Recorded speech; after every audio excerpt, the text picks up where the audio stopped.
मांस खाने के लिए। आपका सवाल अब दोबारा बोलो जरा। सवाल क्या सवाल था? जीव हत्या? हाँ, जीव हत्या पाप है। आप ये कहना चाह रहे हैं क्या जीव हत्या करना पाप है? हाँ, या नहीं? हाँ। दोनों। बैठ जाओ आप।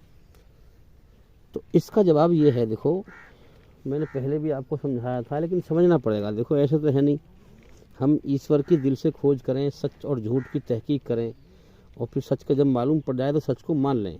ये ना कि सच को फिर जान जाए फिर न माने ना, उसे फायदा क्या फिर? जानने का आदमी तो मानेगा। तो ये जो आपने मिसाल दी अभी कि भाई अब एक गांव से एक गाड़ी भर जाएगी और मुर्गे हैं और ये तमाम जानवर हैं, ये इतने पैदा हो रहे हैं, तो मैं यही तो कहना चाह रहा हूँ आपसे कि अगर ईश्वर चाहता कि इंसान मीट ना खाए तो फिर इनको पैदा करना ही बंद कर देता।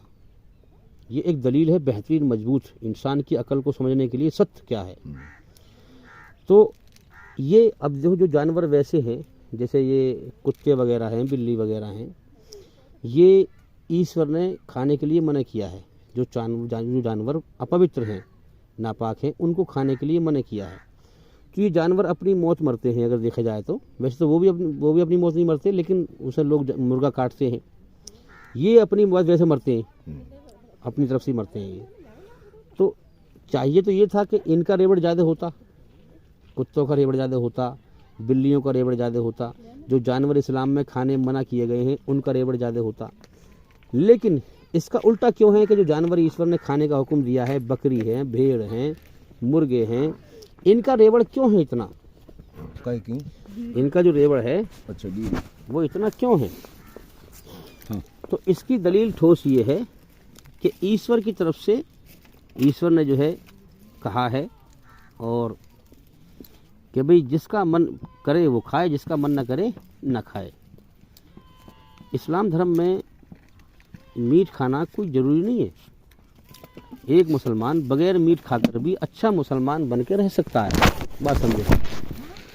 अगर कोई आदमी ये कहे कि भाई मुझे मुसलमान तो बनना है मगर मीट नहीं खाऊंगा, तो मत खा मीट, कोई ज़रूरी नहीं है इस्लाम में। जिसका दिल करे वो खाए, जिसका दिल ना करे ना खाए। ये तो इसमें भी एक बात। अगली बात, ये मुसलमान से ही नहीं, ये तो सब धर्मों में ऐसा हो रहा है। अच्छा अगली बात, नहीं आप तो ये समझते हैं कि जीव हत्या करना पाप है। हाँ, जीव हत्या पाप है। और फिर हर धर्म में कैसे हो जाएगा फिर ये बात समझिए। नहीं भाई पाप तो सबके लिए है, नहीं सबके लिए धर्म से कोई मतलब जॉइंट नहीं सबके होता। लिए पाप है या नहीं पहले समझते नहीं इस बात को हम। अभी मैंने पहली दलील दी कि ये जानवर जो खाने वाले हैं ये इतने पैदा ईश्वर क्यों कर रहा है? अगर वो चाहता पाप है तो इन्हें बंद कर देता पैदा करना। जानवर कोई कम पैदा ना ये दलील बहुत बड़ी दलील है। अगली दलील ये है कि मैं आपसे कहूँ आप जहर खा लें, आप पागल हैं? जहर खा लेंगे आप? आपको पता है मर जाऊंगा मैं भाई।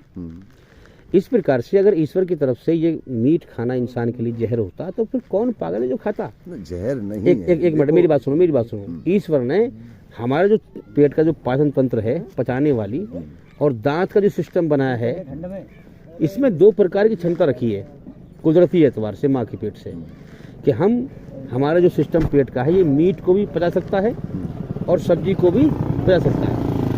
अगर ईश्वर चाहता कि इंसान को मीट नहीं खाना चाहिए तो फिर हमें शाकाहारी ही क्यों नहीं पैदा कर दिया? भैंस की तरह। भैंस मांस नहीं खाती, शेर घास नहीं खाता। बात समझिए, बड़ी गहरी बात है अकलमंद लोगों के लिए, ये तो जो अकल का सही इस्तेमाल करते हैं। फिर इंसानियत में और पशु में तो कोई अंतर ही नहीं रहा। मैं वो इंसानियत तो बाद की बात है, मैं पहले ईश्वर की प्रकृति की पैदा की हुई चीजों की बात कर रहा हूँ, पैदाइश की, जन्मजात की बात कर रहा हूँ मैं। आप कहाँ जा रहे हो? पहले जन्मजात से जो इंसान पैदा हुआ है माँ के पेट से, वो शाकाहारी भी और मांसाहारी भी पैदा हुआ है। फिर आप मेरी बात नहीं समझ पा रहे? ऐसा नहीं है भाई, बात पे गौर करो। मैं क्या कहना चाह रहा हूँ, सही बात। जीव स्वाद बना दिया है, स्वाद बना दिया है। अगर ईश्वर इंसान को मांसाहारी ना बनाता तो फिर ये नुकसान करता पेट में। इंसान पत्थर क्यों ना खा ले? फिर ये नुकसान करता पेट में। ईश्वर ने शाकाहारी और मांसाहारी दोनों प्रकार से बनाया है, जब तो इंसान खा रहा है, वरना पत्थर क्यों ना खा ले? ना ऐसा कुछ नहीं है। फिर सही बात को मनुष्य के लिए मांस खाना बिल्कुल, ये तुम्हारी अपनी मनमानी हो गई। अब नहीं मनमानी, अब ये सत्य को इनकार करना हो गया ना, सत्य को जानकर भी। और उसको तो जीव हत्या को आप सच करना चाहते हो? जीव हत्या के बगैर रह लेंगे आप? क्यों नहीं रह सकते? अच्छा मैं जवाब दूंगा फिर। ये जो आप सांस ले रहे हैं ना, सांस जो ले रहे हैं, कहाँ से ले रहे हैं? ये हवा के द्वारा सांस ले रहे हैं। इस हवा में भी जीवन है, जीवाणु है। आप जब सांस लेते हैं ना तो ये ताज़ा हवा अंदर लेते हैं, अपने अंदर को लेते हैं। बात समझिए, पहले अंदर लेते हैं हवा, और जो सांस आपने हवा अंदर ली वो हवा अंदर से मर के फिर आप बाहर निकालते हैं इस तरह से। उसकी भी आपने जीभ हत्या कर दी, फिर सत्य को झुठला रहे हो। इस हवा में जीवाणु हैं, हर सांस में आप हवा को अंदर ले रहे हैं और आप उसे मार के बाहर निकाल रहे हैं। हर सांस की हत्या कर रहे हैं आप। नहीं, बिल्कुल गलत है ये। कैसे? ये तो बिल्कुल गलत है। कैसे गलत है बताओ? क्या हवा में जीवाणु नहीं है? नहीं। क्या आप अंदर नहीं लेते उसे? अंदर नहीं लेते हवा, मर के नहीं आता बाहर फिर वो? नहीं। वो सांस, वो हवा, जो सांस से जो हवा अंदर गई वो मर के नहीं आती। ये डायबिटीज का अंतर है। वो आपको जीवन दे रही है हवा। डायबिटीज का अंतर है कि कौन सी ऑक्सीजन जा रही है, कार्बन डाइऑक्साइड। वो हवा आपको जीवन दे के मर के बाहर आ रही है। अब मरी हुई पेड़ साइंटिस्ट पौधे कार्बन डाइऑक्साइड लेते हैं, साइंस कहती है। पेड़ पौधे कार्बन डाइऑक्साइड लेते हैं, ऑक्सीजन निकालते हैं, है ना। तो मर के कहाँ आ रही है? जीवित जिंदा को जा रही है, फिर तो उसे भी मार देगी वो। देखिए मेरी बात समझिए, जो हवा आपने ताजा अंदर ली, जो उसकी पोजीशन थी वो आपके अंदर गई, जो पोजीशन थी पहले अंदर बढ़ने की, फिर बाहर निकल के ऐसी नहीं होती उसकी। हाँ, बाहर निकल के ऐसी तो वही तो मरना हो गया फिर, और क्या हो गया? नहीं है, मरना नहीं है, उसका रूप बदल जाता है। एक तो वो जिंदगी दी ना उसने आपको। अरे तो फिर जिंदगी दी कि नहीं? हमारी श्वास निकल के जो जा रही है हवा, वायु, वो दूसरे को जिंदगी दे रही है। किसको जिंदगी दे रही है? पेड़ पौधों को ना, ये गलत अफवाह मार रहे हो आप। अरे अफवाह क्या है? साइंस पढ़िए आप, साइंस में देखिए। ना, ऐसा कुछ नहीं। आपको तो जीवन दिया उसने, ये मानोगे नहीं? हमें जीवन दिया है ना, और जो हवा घूम के बाहर निकल के आई, उस वायु ने दूसरे को जीवन दिया? नहीं दिया। तो दोनों ही बढ़िया रहे, दोनों ही खुश रहे हैं। अब वो हमने बकरा काट के खाया, चलो हमें हमारी क्षुधा को शांति मिली, लेकिन दूसरे के प्राण चले गए। अच्छा, एक चीज और है, आज की साइंस ने ये प्रूव किया है कि घास फूस सब्जी के अंदर भी जान है। मानते हो आप? हाँ। तो जान है तो फिर सब्जी भी खाना गलत है फिर इस तरीके से? उसके अंदर प्राण है, जीव नहीं है। प्राण है, जीव नहीं है। प्राण है? जी हाँ, प्राण है, जीव नहीं है। अच्छा, जीव क्या? बोलने वाले को जीव कहते हैं। अच्छा, प्राण है। जी हाँ। बोलने वाले को जीव कहते हैं। जी हाँ। अगर मैं आपसे कहूँ, आपका कोई भाई अंधा है, गूंगा है, बहरा है, ठीक, उसके अंदर प्राण तो है मगर जीव नहीं है। बात समझना। अंधा है, गूंगा है, बहरा है, उसको कोई पीड़ देता है, मारता है बुरी हालत से। अब आपका फैसला पहुंचता है अदालत में, तो अदालत में आप क्या कहेंगे? क्या कहेंगे जज साहब से? क्या कहेंगे इस बात को कि जो है भाई, एक जानवर तो जो है, जैसे आप मिसाल दे रहे हो घास फूस को जो है अहमियत जो है कम दे रहे हो, तो आप क्या कहेंगे वहाँ पर कि मिलोड मेरा भाई तो अंधा भी है, गूंगा भी है, बहरा भी है, फिर भी इस जालिम ने उसको मारा, तो इसको मारना ज़्यादा गुनाह हुआ बनिस्बत उसके जो देख सकता है, जो बोल सकता है, जो सुन सकता है। बात समझो, जानवर देख सकता है, बोल सकता है, सुन सकता है, और घास फूस जो है मान लो नहीं देख सकता, ना सुन सकता, ना बोल सकता, उसके अंदर प्राण तो है ना, तो उसको काटना ज़्यादा बड़ा गुनाह है। जैसे कि आप अदालत में कहेंगे मिलोड़ी तो अंधा भी था, गूंगा भी था, बहरा भी था, इसको इसने मारा, इसको डबल सजा दो। जाहिर सी बात है, डबल सजा दो इसको। तो घास फूस खाने वाले को डबल सजा दो, सब्जी खाने वाले को डबल सजा दो, क्योंकि इसके अंदर प्राण है। नहीं, ये तो आपकी फिजूल की बात है। फिजूल की बात नहीं, बात को समझिए। बात फिजूल की है, बिल्कुल बात को समझिए गहराई से मैं क्या कहना चाह रहा हूँ। ये बात आपकी बिल्कुल फिजूल की है। प्राण है, उसके अंदर जान है ना, प्राण है ना, प्राण है ना, तो फिर वो न देख सके, न सुन सके, न बोल सके। बात को समझो, वो और ज्यादा कमजोर हो गया ना। जानने का तरीका क्या है? वो और ज्यादा कमजोर हो गया ना। कमजोर नहीं, जानवर तो ताकतवर है, देख भी सकता है, सुन भी सकता है, बोल भी सकता है, उसको मारना कम गुना है। और ये जो सब्जी खा रहे हैं हम, या न देख सके, ना बोल सके, ना सुन सके, इसको खाने का गुना। ना, ये आप अब बात कैसे नहीं? अब सत्य तो मैंने आपको बोल दिया, आप मानो ना मानो तुम्हारी मर्जी है। ये नहीं माना जा सकता। मर्द तो वही है जो सच को माने, जो सच को माने, सच को समझे पहले इंसान और फिर उसको मान ले। अंधविश्वास है आपका। इतनी बड़ी दलील दी है मैंने आपको। बच्चा जन्मजात से पैदा होता है, और इंसान का बच्चा वो जो है मांसाहारी भी होता है, शाकाहारी भी होता है। अगर मांसाहारी नहीं है तो फिर पेट क्यों पचा रहा है उसका, पाचन तंत्र क्यों है फिर उसका, ऐसे जो मीट को पचा रहा है। भैंस का इन क्यों नहीं, 5 तत्वों से तो बनाई है शरीर। भैंस क्यों नहीं पचा रही मीट को, शेर क्यों नहीं पचा रहा घास को, भाई, क्यों नहीं पचा रहा?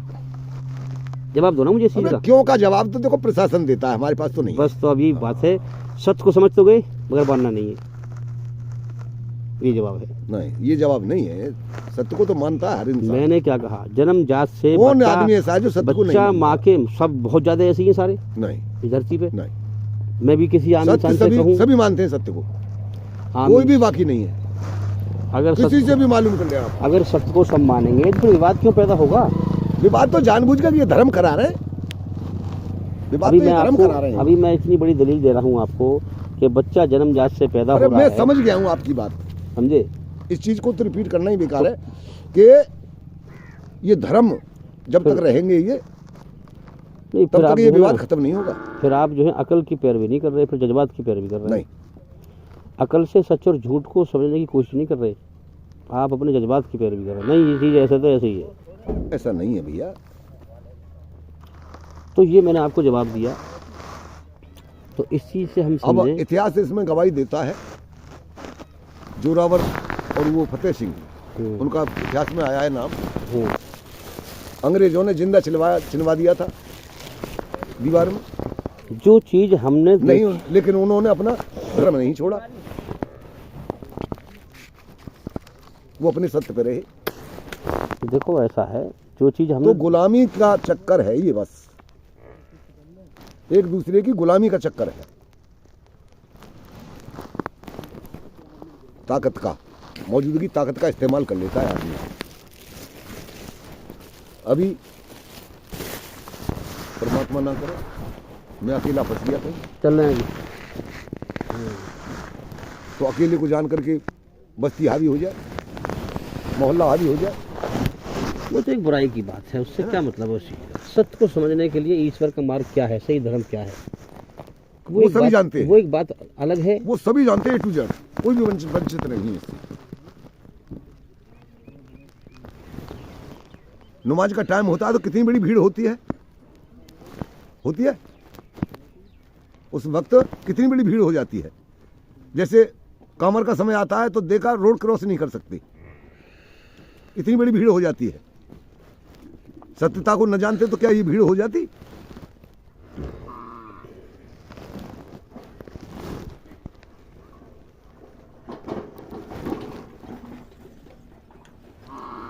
सत्य एक है, ईश्वर एक है, ये सभी जानते हैं। और वो निराकार है, उसका कोई रूपाकार नहीं है। साकार से निराकार बना है, पहले साकार था, आज वो निराकार। साकार से निराकार कभी नहीं बनता है। तो निराकार कहाँ से आया? निराकार बिना बीज के पौधा होगा? देखिए, ईश्वर पैदा करने वाला है, और उसने जो पैदा की चीज़ है ना उसकी, देखो माटी का वो घड़ा है। वो टाइम में फिक्स कर दी है। बात समझो, पहले जमीन और आसमान के बीच में ये टाइमिंग है, 11 बज गए, 10 बज गए, ये समय जा रहा है। और ईश्वर टाइमिंग से बाहर है। जो टाइमिंग में चीज़ है ना उसने अपनी पैदा की हुई, वो सब मरने मिटने वाली है, सब मरने मिटने वाली है, सब मरने मिटने वाली ये है। बात मानने की है, और ईश्वर टाइमिंग से बाहर है। ये सही है, सही को सही माना जाएगा। तो सही को सही ये माना जाए कि उसी की भक्ति की जाए, उसकी पैदा की हुई चीज़ों के आगे ना झुका जाए। उसकी पैदा, जो चीज़ पैदा हो मर जाए, उसके आगे सर झुकाने से फायदा क्या है? बात समझो। अब उसकी रचना के आधार पर, जैसे मैं बताया आपको भी, जब अच्छा काम करते हैं तो वो सुकून पैदा कर देता है, जब बुरा काम करते हैं बेचैनी पैदा कर देता है। उसकी इस रचना के आधार पर वो ये चाहता है कि तू पूरी तरह बुराई से बच और अच्छाई पर चल, ईमानदारी पर चल। दो रास्ते दिए हैं, ईमानदार बन या बेईमान बन। इस रचना के आधार पर अब मेरी किताब दुनिया में ढूंढ के कौन सी तुझे पूरी तरह बुराई से बचाएगी और अच्छाई पर चलाएगी। क्योंकि मैंने तुझे पैदा किया है, तो मैं तेरा पैदा करने वाला हूँ, तो तुझे मैंने उस किताब में हुक्म दिए कि कैसे बुराई से बचाए, कैसे अच्छाई पर चलेगा। अब वो ग्रंथ ढूंढो आप दुनिया में कौन सी है। मैंने ढूंढ ली, आपने ढूंढ ली, ढूंढ सभी ने ली है, ढूंढ सभी ने ली है, लेकिन सिर्फ धर्म का मार्ग आता है वहीं निकल के। सब ढूंढ लेंगे तो फिर झगड़ा क्यों होगा? झगड़ा कर कौन रहा है? ढूंढेगा तो वो जो ईश्वर की चाहत रखेगा, ईश्वर को राजी करना चाहेगा, अच्छाई पे चलना चाहेगा, वो बुराई को नापसंद झगड़ा करेगा। है कहाँ? झगड़ा तो वही धर्म का है, ये धर्म ही झगड़ा करा रहा है।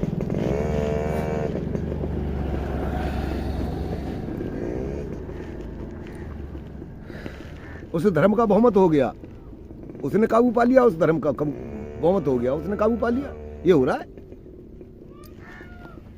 मैं सत्य बोल रहा हूँ। अरे एक मिनट बनाई हुई, मैं एक मिनट, एक आदमी झूठ बोल रहा है। एक डिब्बा ये बनाया हुआ सत्य है मनुष्य का, या ईश्वर ने जो पैदा किया वो सत्य है? ईश्वर ने ही हर चीज पैदा की है, मगर इंसान को अकल दी है तो डिब्बा बना दिया। ये डिब्बा बना दिया है ना। अब आप घरवाली से पूछना अपनी से कि बच्चा सनातन में पैदा हुआ था या इस्लाम में? पत्नी से पूछना जाके, आपसे तो ज्यादा पत्नी जानेगी। सनातन का मतलब बताओ मुझे क्या? मतलब जब इतना जानते हो तो उतना भी जानते हैं आप? ना ना ना, ना, ऐसी कोई बात नहीं है। उसका विवरण बताओ, खुलासा बताओ थोड़ा सा। मेरा कहने का मतलब परमात्मा ने जो जैसा पैदा किया, शुद्धता, पवित्रता, सब कुछ आप कह के गए है ना। तो बच्चा जैसा पैदा हुआ तो इस्लाम बनाया हुआ है, सनातन जन्म से पैदा है। मतलब आप खतने के बारे में कह रहे हैं? जी हाँ। अब मैं जवाब दूंगा इसका। सनातन का मतलब जो बयान किया है ना आपने, गलत बयान किया है। सनातन का मतलब ये नहीं है, और हिंदू धर्म का नाम है ही नहीं, नाम सनातन ही है। सनातन का मतलब है अमन शांति, इसका यही मतलब निकलता है। अब शब्द कुछ देखना उठा के। अब मैं बता रहा हूँ, जब मैं इतनी बात कर रहा हूँ तो मैं आगे बताऊंगा फिर मैं। सनातन का मतलब है शांति, ठीक है, और इस्लाम का मतलब भी शांति है। बात समझिए, शांति का मतलब क्या है? ओम नमः शिवाय, क्या मतलब है इसका बताना जरा मुझे थोड़ा सा, अगर आप जानते हैं तो। ये तो एक उपासना का शब्द है, हम नहीं बता सकते। मतलब क्या है इसका? उपासना का शब्द है, नहीं मैं बताऊंगा इसका मतलब क्या है। इसका मतलब है ओम शांति, ए लोगों, ईश्वर की शरण में ही शांति है। अब अगली बात इस्लाम में जो पहला, जो कुरान से पहले जो मंत्र बताया गया है, आउज़ बिल्लाहि मिनश शैतानिर रजीम, ये अरबी भाषा है। इसका मतलब हिंदी में अर्थ बनेगा कि ए लोगों, शैतान की शरण से, उसमें शांति नहीं है, ईश्वर की शरण में आ जाओ, इसमें शांति है, उसकी बनाई हुई रचना के आधार पर। और ईश्वर ने हर जमाने में अवतार भेजे धरती पर, पैगंबर भेजे, और अपने सत्य हुक्म भेजे, अपनी बनाई हुई रचना के आधार पर आए। अब आखिरी जो अंतिम महर्षि हैं वो मोहम्मद सल्लल्लाहु अलैहि वसल्लम हैं, आखिरी मैसेंजर, आखिरी अवतार। उनसे पहले जो आए थे, जो उनको किताबें मिली थी ईश्वर की रचना के आधार पर, उनमें लोगों ने मिलावट कर दी है। अब ईश्वर ने ये आखिरी किताब भेजी है मोहम्मद साहब पर, जो आखिरी किताब कुरान मजीद है, इसकी रक्षा ईश्वर करेगा। अब इनके बाद में कोई अवतार धरती पर नहीं आएगा। ये जो किताब है पवित्र कुरान मजीद, ये तुम्हारे अंदर, जिसने तुम्हें पैदा किया है, तुम्हारे अंदर जिसने रचना रची है, उस रचना के आधार पर तुम्हें पूरी तरह बुराई से बचाती है और अच्छाई पर चलाती है। अगर तुम वाकई सच्चे हो और तुम ईश्वर का एहसान मानना चाहते हो, उसे राजी करना चाहते हो, उसकी भक्ति करना चाहते हो, तो इस किताब के द्वारा अपने बुरे कर्मों को अच्छे कर्मों से बदल लो, तो तुम मौत के बाद मुक्ति पालोगे। अगर तुम अपने तासुब में, अपने तैस में अपनी मनमानी करते रहो, तो ईश्वर ने इसकी भी छूट दी है, इसकी भी छूट दी है। चाहे मेरा एहसान मान या इनकार कर, मैंने तुझे पैदा किया है, जीवन दिया है, खिलाया पिलाया सारी उम्र, चाहे तू मेरा एहसान मान या मेरा इनकार कर। हजरत मोहम्मद सल्लल्लाहु अलैहि वसल्लम ने 610 ईस्वी में उजागर हुए हैं। ये कुरान के अंदर, हिंदी की कुरान है, उसमें आया है 610 ईस्वी में ये उजागर किया है इन्होंने। इस्लाम नहीं, इस्लाम उजागर नहीं किया। इस्लाम के आखिरी बानी है मोहम्मद साहब। इस्लाम तो जब से पहले इंसान मनु से धरती, मनु से मनुष्य बने सारे, मनु भी मुस्लिम थे, मनु इस्लाम को लेके आए थे। इस्लाम क्या है समझ नहीं रहे आप मेरी बात को? ईश्वरी रचना के आधार पर पूरी तरह से बुराई से बचने का और अच्छाई पर चलने का धर्म है। ऐसा कुछ नहीं है, अब मत मानो आप, ऐसा कुछ नहीं है। खैर ऐसा कुछ नहीं है। हवाई कह रहे, फायर मार रहे? नहीं, हवाई फायर नहीं है। मैं कह रहा हूँ हवाई फायर नहीं है, ये आपके इस्लाम कहने से थोड़ी हो जाएगा। अब ये रचना शुरू से रच के आती रही ईश्वर की हर बच्चे के अंदर। देखो, इस्लाम जो उजागर हुआ है वो 610 ईस्वी में। मनु नहीं, फिर तुम गलत सोच उससे रहे हो। पहले कहाँ है? तुम्हें गलत फहमी है इस बात की। उससे पहली तो कोई पुस्तक होगी? क्यों नहीं है, है? उससे पहले बहुत पुस्तक है। हाँ, उससे पहली पुस्तक कोई तुम्हारे वेदों में प्रमाण है? वेदों के अंदर प्रमाण है? हाँ, वेदों के अंदर कोई भी प्रमाण ऐसा नहीं है, मैंने पढ़ा नहीं है। हालांकि है ना, सुना है इतना संतों की संगति में। लेकिन एक मिनट वापस से मैं ज्ञान के द्वारा बात करता हूँ, किताबों के द्वारा बात करता हूँ। आप अपने जो आपने वैसा ज्ञान हासिल कर रखा, आप उसके द्वारा बात करते हो। दलील दे के बात करो। वेदों में कहा गया है, वेदा हमें तम पुरुषम महांतमादित्य वर्णन। जो अवतार हिंदू धर्म में आया है, सनातन धर्म में आया है, वो अवतार कह रहा है कि मैं उस महान ऋषि को जानता हूँ जो आखिरी अंतिम महाऋषि होगा और वो अंधकार को परास्त कर देगा, रोशनी को दुनिया में फैला देगा। उसका नाम होगा ममा ऋषि। इसमें दो मैं हैं।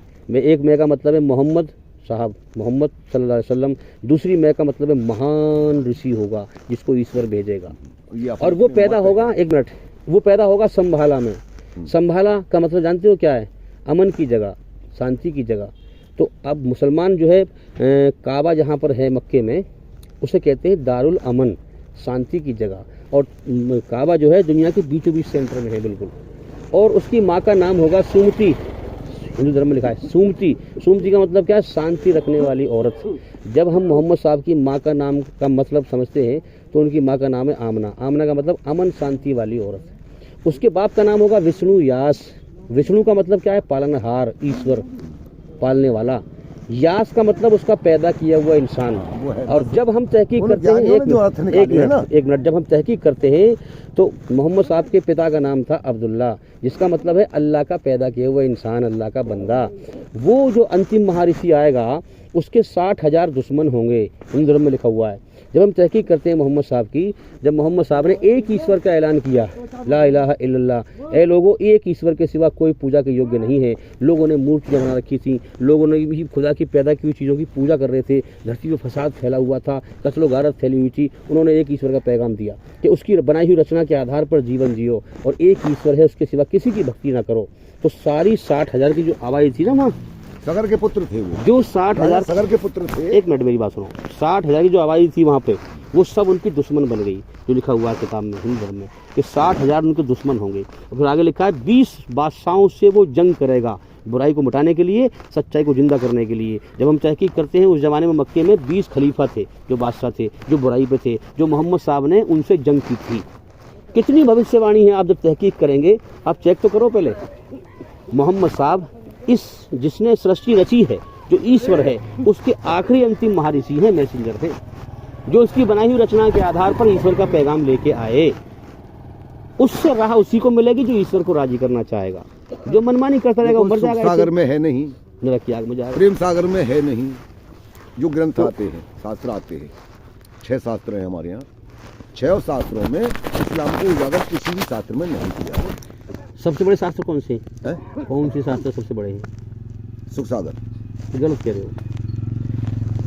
सबसे ऊंची किताब वेद मानी जाती है। वेद, हाँ। वेद 4 हैं, ऋग्वेद, हाँ। सोमवेद, हाँ। अथर्ववेद, यजुर्वेद। इसमें सबसे बड़ी किताब है ऋग्वेद। नहीं, अथर्ववेद। फिर गलत कह रहे सबसे बड़ा वेद है अथर्ववेद। ऋग्वेद नहीं, अथर्ववेद से ही ये तीनों वेद बने हैं। इनकी शाखाएं अलग अलग हैं। हाँ। बहुत ये सारी शाखाएं जो शाखाएं बनी हैं। है, ये 3 जो वेद बने हैं, ये अथर्ववेद से बने हैं। हाँ, तो इन वेदों के अंदर आप पढ़िए। इन वेदों के अंदर कहा गया है एकम एवदित्यम, वह ईश्वर एक ही है बगैर किसी दूसरे के। हर चीज उस ईश्वर के सहारे से कायम है, रुकी हुई है, टिकी हुई है, मगर ईश्वर किसी के सहारे से टिका हुआ नहीं है। ये तो गीता में भी आया है। तो मैं और क्या कहना चाह रहा हूँ, अब अगली बात सुनो। अब अगली बात सुनो। यहाँ क्या कर रहे हैं लोग दुनिया में? जो चीज़ पैदा हो रही है, मिट रही है, उसके आगे सर झुका रहे हैं। और हिंदू धर्म में क्या लिखा हुआ है? जो अवतार आया है वो कहता है आसमान की तरफ उठा के, एक मिनट सुनो, वो कहता है उठा करके कि वह जो ईश्वर है मुझे अपने बारे में पैदा होने का ख्याल भ्रम नहीं करता है कि मैं किससे पैदा हुआ हूँ। ना उसकी शुरुआत है, ना उसका अंत है। वही सारे जहान का महान मालिक है, उसी की भक्ति करो। अगली बात, न तस्य प्रतिमास्ति, उस खुदा, उस भगवान का कोई रूप नहीं है, कोई अक्ष नहीं है, कोई स्टैचू नहीं है, कोई मूर्ति नहीं है, कोई स्कल्पचर नहीं है, कोई फोटो नहीं है, कोई उसका रूप आकार नहीं है। जहाँ चाहो पवित्र होने के बाद उसकी भक्ति करो। कोई तस्वीर, कोई किसी चीज का ख्याल अपने दिमाग में ना लाओ। सोचो कि वो ईश्वर मुझे देख रहा है, बस सर झुकाओ, या मैं उसे देख रहा हूँ। किसी रूप आकार वाली चीज का ख्याल अपने दिमाग में मत लेके आओ। ये सच्ची भक्ति है ईश्वर की। अगर तुम सच्चे हो और ईश्वर को राजी करना चाहते हो, उसने तुम्हें जीवन का समय दिया है, अगर तुम उसका एहसान मानोगे, तुम उसे राजी करोगे तो तुम्हें इनाम देगा, और तुम उसे नाराज करोगे, उसकी रचना के खिलाफ चलोगे तो तुम्हें नरक की आग में डालेगा, फिर सजा देगा तुम्हें। देखो, ये चीज तो हमारे यहाँ भी है, आपके यहाँ ना, ये हमारे यहाँ, तुम्हारे यहाँ खत्म करो। सच और झूठ को तोलो, सच को मान लो, झूठ को छोड़ दो। बिल्कुल सही है, बस बिल्कुल सही है। ये खत्म कर दो। वाले तो नहीं दिख रहा है ये। मैं कभी नहीं कहता हूँ कि हमारे यहाँ तुम्हारे यहाँ नहीं, मैं कहता हूँ सच क्या है भाई। कहते तो हैं आप, सच क्या है? आप इस्लाम से ही बोलते हो। जब मैं- बोलते हो जब इस्लाम से बोलते हो। अभी मैंने मैंने आपको एक बार और वेदों कहा था में इससे, सच मैंने बयान किया अभी, हैं? वेदों सच बयान किया और मैंने। वो अबरार था जो मौजूदा। वेदों में सच है उसे मानता हूँ मैं, सच जहाँ मिलेगा उसे मानूंगा मैं। सच ईश्वर का है, झूठ शैतान का है। बस सच पे चलना है मुझे, झूठ से बचना है मुझे, बस ये मेरा फलसफा है। हाँ, धर्म से मन जोड़ो। अरे बाबा फिर उसी बात पे आ गए तुम। धर्म ही, जो धर्म तो मेन चीज है। अरे जब धर्म मेन चीज है, इसी कहलवाना चाह रहा था सत्य पे चलना और झूठ से बचना अब अच्छा सत्य- काम नहीं है। बिल्कुल। अब आप यहाँ आ अच्छा जाओ काम धर्म नहीं पे, है। नहीं, कि एक धर्म मिनट। पे ही टिको, मैं आपसे धर्म पे ही टिको। मैं आपसे सनातन धर्म है, मैं आपसे एक सवाल करता हूँ। इस्लाम धर्म नहीं है। मैं आपसे एक सवाल करता हूँ, धर्म छोड़ दो अभी। मैं आपसे कहूँ, आप सच को मानोगे या झूठ को? सच को मानेंगे, यही धर्म है। यही धर्म है। तो फिर क्यों कह रहे हो धर्म से मत जुड़ो? हाँ, सच पे चलना ही धर्म है। सनातन संस्कृति शुरू से ही है। सनातन हो या कहीं भी हो, सत्य को मानो। मेरा सत्य कहने का को मतलब ये है, सत्य को मानो। उसमें जोड़ो मत ना किसी चीज को। धर्म को मत सत्य जोड़ो। सत्य ईश्वर का है सारी दुनिया में, हाँ, ये तो मैंने पहले और भी कहा था झूठ आपसे। शैतान का है सारी दुनिया में। तो सत्य को मानना ही तो धर्म है।